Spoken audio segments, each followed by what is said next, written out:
Assalamualaikum warahmatullahi wabarakatuh.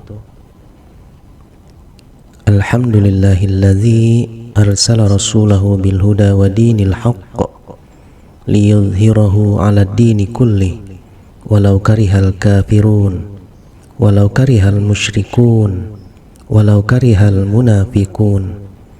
Wassalatu wassalamu ala nabiyyina Muhammadin sallallahu alaihi wasallam wa ala alihi wa sahbihi ajma'in. Amma ba'd. Ikhwatul iman rahimakumullah. Kematian adalah kepastian yang tidak bisa dihindari oleh siapapun. Setelah kematian, manusia akan menghadapi kehidupan di akhirat, dan salah satu fase awalnya adalah azab kubur. Azab kubur merupakan pengalaman yang menakutkan bagi sebagian orang.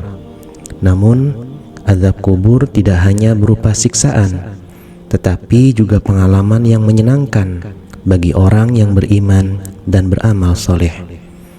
Allah Ta'ala telah mengingatkan kita dalam firman-Nya, Ya ayyuhalladzina amanuttaqullaha haqqa tuqatih wa la tamutunna illa wa antum muslimun. Wahai orang-orang yang beriman, bertakwalah kepada Allah sebenar-benarnya takwa, dan janganlah kamu mati kecuali dalam keadaan sebagai muslim. Surat At-Talaq ayat 4. Problem bagi seorang mukmin bahwa salah satu hal yang paling menakutkan dalam hidup adalah ketidakpastian mengenai tujuan akhir kita setelah meninggalkan dunia ini. Apa yang menanti kita? Apakah kita akan diterima di surga atau menerima hukuman yang mengerikan di neraka? Semua ini adalah pertanyaan yang sering membuat orang merasa takut dan khawatir. Utsman bin Affan ketika melewati sebuah makam, ia menangis hingga air matanya membasahi jenggotnya. Sahabat lain bertanya kepada Utsman, "Engkau tidak menangis tak kala teringat surga dan neraka. Akan tetapi, mengapa engkau menangis karena hal ini?" Maka Utsman pun menjawab bahwasannya Rasulullah SAW bersabda, "Sesungguhnya kuburan adalah awal persinggahan akhirat. Jika selamat darinya, maka yang setelahnya akan lebih mudah darinya. Dan jika tidak selamat, maka yang setelahnya lebih berat darinya." Rasulullah SAW juga bersabda, "Tidak pernah aku melihat pemandangan yang amat mengerikan kecuali siksa kubur." Hadis riwayat Ibnu Majah. Ada 3 amalan sederhana yang dapat menjadi penyelamat kita dari siksa kubur.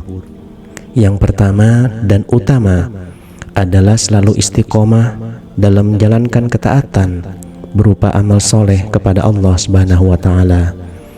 Rasulullah SAW bersabda, "Sesungguhnya mayit ketika diletakkan di kuburnya, ia mendengar suara sendal orang-orang yang mengantarkannya saat mereka kembali pulang. Apabila ia seorang mukmin, maka salat akan berada di sisi kepalanya, puasa di sisi kanannya, zakat di sisi kirinya, dan amal kebaikan lainnya seperti sedekah, silaturahmi, perbuatan ma'ruf dan ihsan kepada orang lain berada di sisi kakinya. Lalu ia didatangi malaikat dari arah kepalanya. Maka salat berkata, 'Tidak ada jalan masuk dari arahku.' Kemudian malaikat mendatangi dari arah kanannya.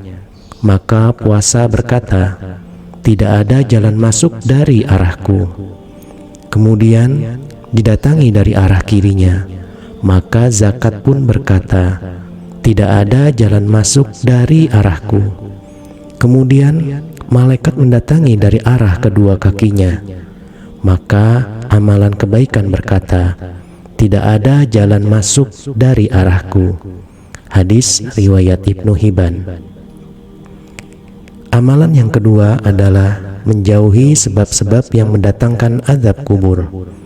Sebab-sebab yang mendatangkan azab kubur diantara lain adalah meninggalkan sholat 5 waktu tanpa ada halangan suatu apapun, suka mengadu domba, dan tidak menjaga kesucian dirinya dari najis yang diakibatkan ketika buang air kecil.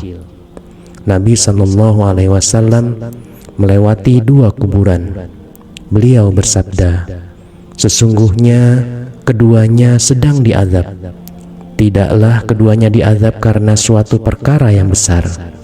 Salah satunya tidak menjaga diri dari percikan air ketika buang air kecil. Sedangkan yang lain suka mengadu domba antara manusia." Beliau lalu mengambil sebuah pelepah kurma yang masih basah. Kemudian beliau membelahnya menjadi 2 bagian, dan beliau tancapkan 1 bagian pada tiap-tiap kuburan. Para sahabat bertanya, "Wahai Rasulullah, mengapa engkau melakukan hal ini?" Beliau menjawab, "Mudah-mudahan diringankan azab tersebut dari keduanya selama pelepah kurma itu belum kering." Hadis riwayat Bukhari dan Muslim. Amalan yang ketiga adalah membiasakan membaca surah Al-Mulk. Seorang muslim menghafal surat Al-Mulk dan memahami maknanya. Di dalam sebuah hadis, Nabi SAW bersabda, "Ada satu surah yang akan memberikan syafaat bagi siapa yang rajin membacanya." Surah tersebut mengandung 30 ayat, yaitu yang dimulai dengan kalimat Tabarakalladzi biyadihil mulku, atau surah Al-Mulk. Hadis riwayat Abu Dawud, Tirmidzi, dan Nasa'i. Demikianlah sebagian kecil amalan-amalan yang dapat menyelamatkan kita dari azab kubur. Semoga kita selalu diberikan kekuatan dan keikhlasan untuk dapat menjalankan amalan-amalan tersebut. Tidak lupa kita selalu memohon kepada Allah di sepertiga malamnya agar diselamatkan dari siksaan neraka jahanam, siksa kubur, fitnah kehidupan dan kematian, dan dari kejahatan fitnah Dajjal. Semoga Allah mengabulkan. Amin, amin ya rabbal alamin. Wallahu a'lam bishawab. Akhirul kalam. Assalamualaikum warahmatullahi wabarakatuh.